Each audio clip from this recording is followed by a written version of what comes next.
Pidato Presiden Jokowi pada Kongres ketiga Partai Nasdem, Minggu 25 Agustus 2024, menarik untuk diberikan tafsiran tersendiri. Ia mengatakan sebuah istilah yang bernuansa politis, rame-rame datang dan rame-rame pergi. Apa makna kalimat ini jika dilontarkan oleh seorang presiden yang sebentar lagi akan menyerahkan tampuk kekuasaannya kepada pejabat presiden terpilih?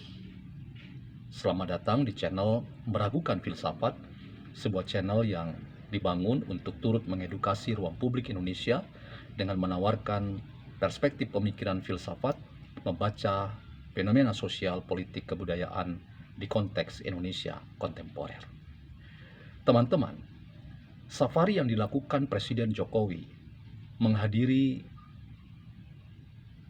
Munas Partai Golkar, kemudian Munas Partai Amanat Nasional, dan terakhir Kongres ketiga Partai Nasional Demokrat, memberi sinyal dan pesan politik yang sangat jelas bahwa Presiden sedang mencari kawan dan sahabat yang akan memastikan bahwa ia tetap elegan mengakhiri masa kepemimpinannya sebagai Presiden Republik Indonesia.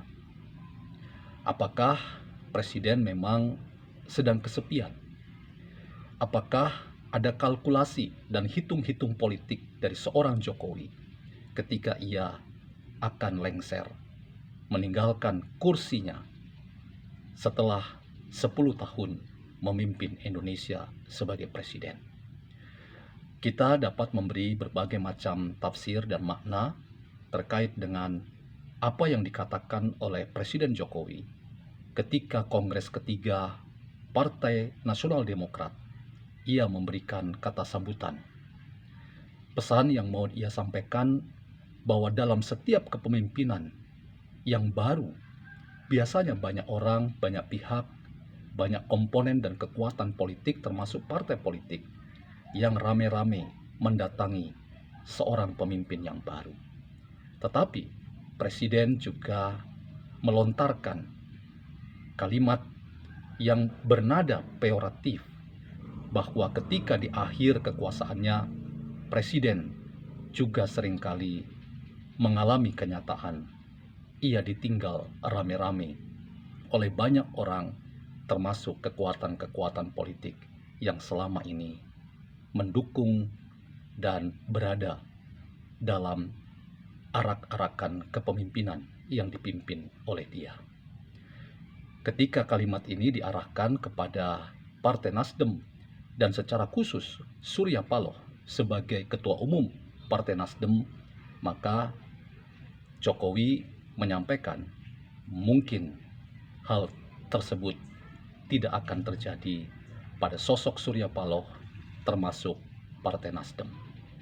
Teman-teman, apa yang sedang terjadi dan diperlihatkan oleh kita melalui sepak terjang yang ditunjukkan oleh Presiden Jokowi di masa akhir kekuasaannya ini. Inilah yang seringkali dalam perspektif filsafat bahwa tidak ada kekuasaan yang abadi. Kekuasaan itu ada batasnya dan ada akhirnya. Dan dalam berbagai macam kisah-kisah pemimpin-pemimpin dunia yang telah menorehkan berbagai macam kinerja dan karya-karya melalui program-program demi memimpin sebuah bangsa, akhir dari kepemimpinan dari seorang pemimpin seringkali dipenuhi dengan cerita-cerita yang sangat dramatis. Banyak pemimpin yang pada akhir kepemimpinannya gagal. Bahkan banyak pemimpin yang kemudian ditinggalkan secara berjemaah oleh orang-orang yang selama ini berada di samping kiri dan kanannya menjadi pendukung-pendukung yang loyal dan setia. Seringkali tanpa disadari, seorang pemimpin seperti presiden hanya memelihara orang-orang yang sebetulnya dipertanyakan loyalitasnya.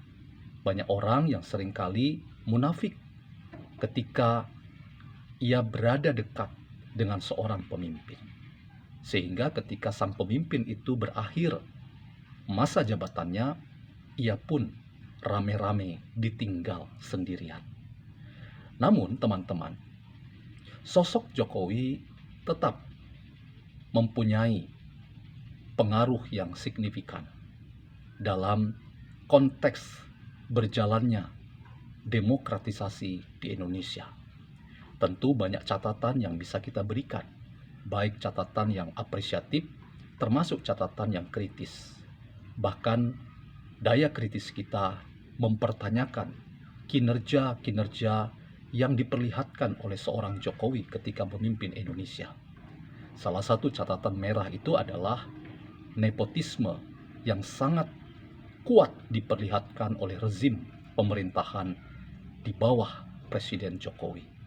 Ia memberikan angin segar bagi anak-anaknya sendiri untuk menduduki tempat-tempat strategis dalam percaturan politik tanah air.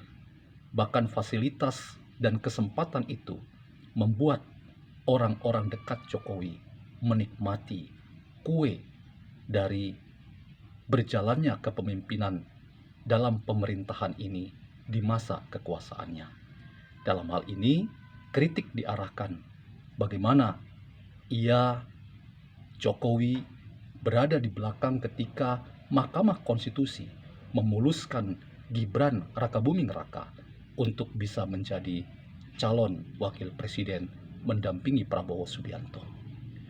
Ia juga dianggap berada di belakang dari rencana RUU Pilkada 2024 yang akhirnya gagal total, yang jika itu terjadi akan memuluskan anak bungsunya Kaisang Pangarep untuk bisa maju dalam Pilkada tahun 2024. Karena itu teman-teman, catatan-catatan merah ini tetap memperlihatkan kepada kita bahwa demokrasi memang menyuguhkan banyak kemungkinan dan kesempatan seiring dengan kita memahami bahwa politik itu adalah seni dari banyak kemungkinan yang terjadi. Tetapi demokratisasi yang sehat itu juga bersifat deliberatif, membuka partisipasi yang seluas mungkin, tetapi partisipasi itu juga dilakukan dengan menghormati norma-norma, aturan-aturan main yang sudah ditetapkan bersama dalam rangka memastikan bahwa kehidupan yang taat pada hukum perundang-undangan yang berlaku itu memperlihatkan bahwa demokrasi yang sehat juga berlaku bagi sebuah bangsa termasuk Indonesia.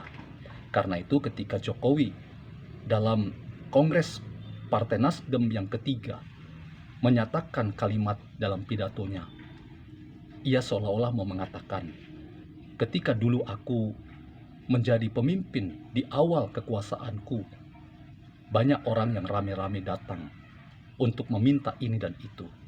Tetapi di akhir kekuasaanku, banyak orang yang rame-rame meninggalkan aku. Dalam perspektif politik, kita tentu prihatin kalau itu yang terjadi. Paling tidak perasaan ditinggal mulai muncul, menyeruak dalam hati sanubari seorang Jokowi.